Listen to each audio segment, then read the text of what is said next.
الحمد للہ وحدہ والصلاة والسلام علی من لا نبی بعدہ اما بعد فاعوذ باللہ من الشیطان الرجیم بسم اللہ الرحمن الرحیم ذالک الکتاب لا ریب فیہ عن علی بن ابی طالب رضی اللہ تعالی عنہ قال رسول اللہ صلی اللہ علیہ وسلم الا انها ستكون فتنة قلت وما المخرج منها يا رسول الله قال كتاب الله فيه نبأ ما قبلكم وخبر ما بعدكم وحكم ما بينكم هو الفصل ليس بالهزل من تركه من جبار قسمه الله ومن ابتغى الهدى في غيره أذله الله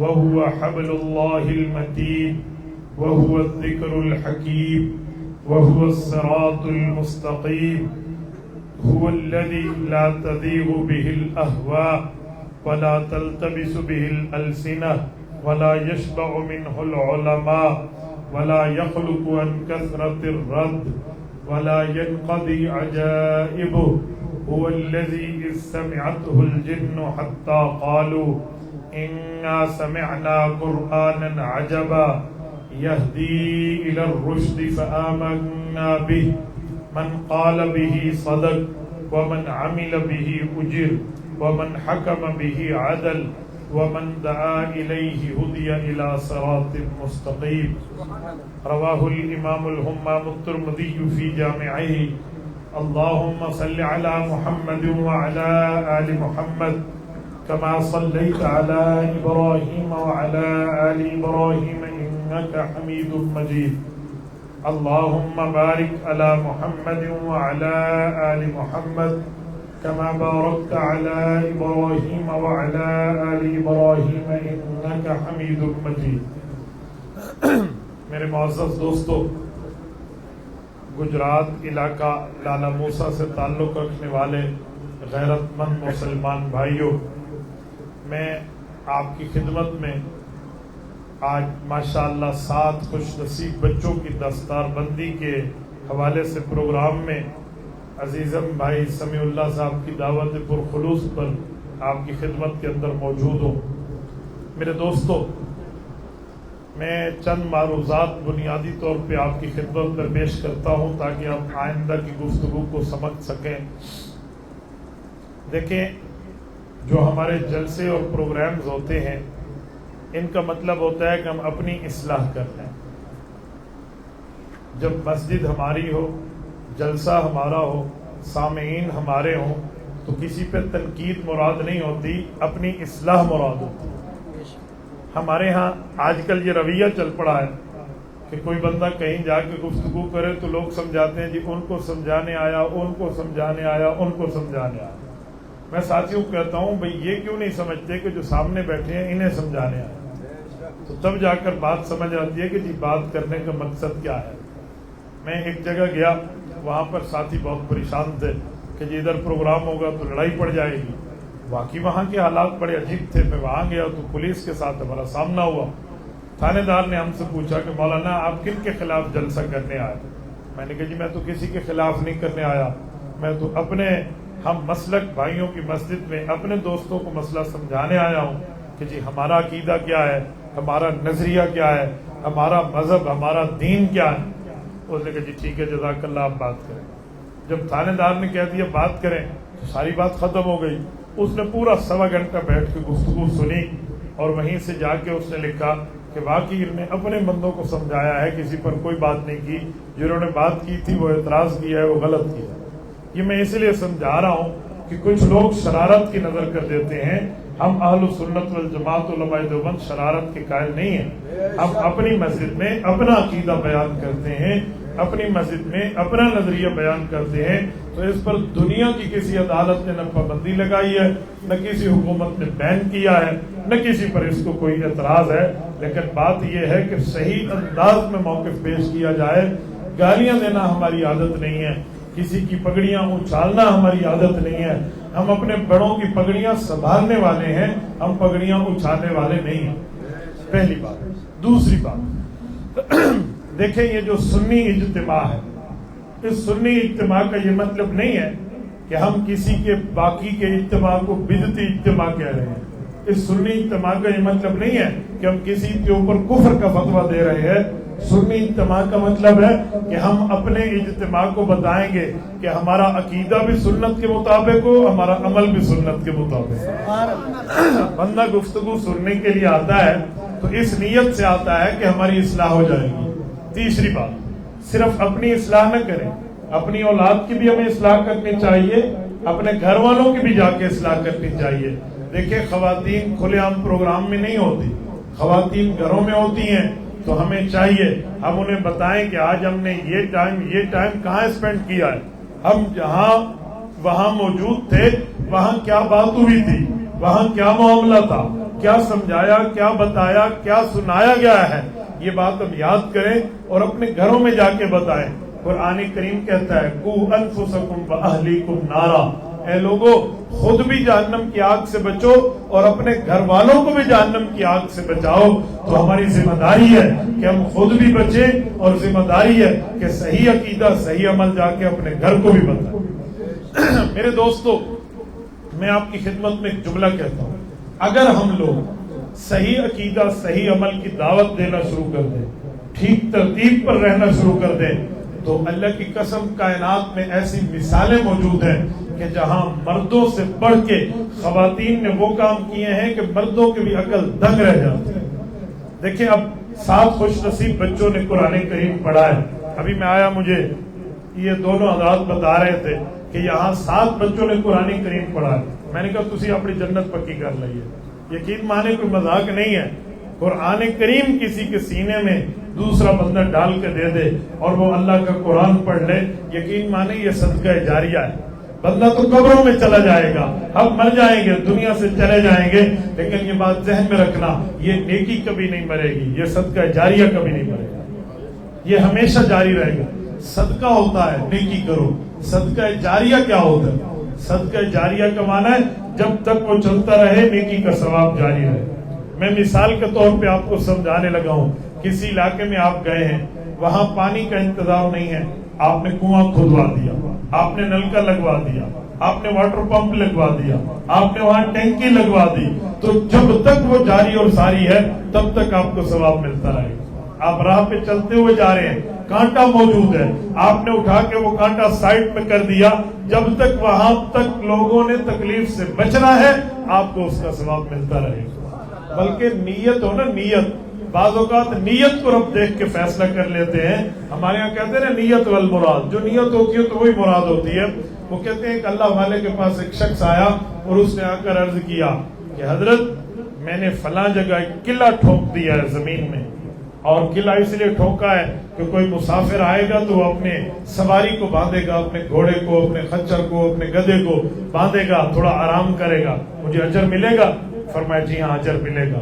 کچھ ٹائم کے بعد ایک اور بندہ آیا، اس نے وہی قلعہ ہاتھ میں اکھیڑا ہوا تھا اور اس نے آ کے اس اللہ والے کے سامنے رکھ دیا کہ جی میں فلاں جگہ آ رہا تھا، ایک قلعہ لگا ہوا تھا باہر زمین میں نے کہا کسی کو ٹھڈا لگے گا، کسی کو تکلیف ہوگی، میں نے قلعہ نکال لیا، مجھے اجر ملے گا؟ فرمایا جی ہاں تجھے بھی ملے گا۔ اب قلعہ ایک ہے، ایک نے گاڑا ہے اسے بھی اجر ہے، ایک نے اکھیڑ کے رکھ دیا ہے اسے بھی اجر ہے۔ وجہ کیا ہے؟ دونوں کی نیت صاف ہے۔ میں اسی لیے کہتا ہوں جب پروگرامز میں آؤ، جب اجتماع میں آؤ تو خالی پیالہ لے کر آؤ، علماء سے بندہ کچھ سنے، اللہ والوں سے کچھ سنے، دینی اجتماعات میں کچھ سنے تو اپنے لیے لے کے جائے، اپنے لیے بھی اپنے گھر والوں کے لیے۔ میں بات کر رہا تھا آپ کی خدمت میں کہ جب ہم گھر پہ محنت کریں گے پھر ہماری عورتوں نے وہ مقام حاصل کرنا ہے جو ہمارے مرد بھی نہیں کر پاتے۔ آپ کہیں گے کیسے؟ میں آپ کے سامنے ایک کتاب المستطرف فی کل فن مستطرف، یہ علامہ اشبیہی رحمۃ اللہ علیہ کتاب ہے، یہ اسی کتاب سے ایک منتخب واقعہ آپ کے سامنے انہی کی کتاب کی دوسری جلد سے پڑھنے لگا ہوں، یہ میں آپ کی خدمت میں رکھتا ہوں، آپ توجہ رکھنا۔ حیران ہو جاتا ہے انسان کہ اللہ جل شانہ کے دین پر قربان ہونے کے لیے اللہ نے کتنا خواتین سے کام لیا ہے۔ مرد تو مرد ہیں، خواتین سے کام لیا۔ ایک بہت بڑی شخصیت ہے جن کا اصول حدیث میں نام آتا ہے امیر المؤمنین فی الحدیث، حضرت عبداللہ ابن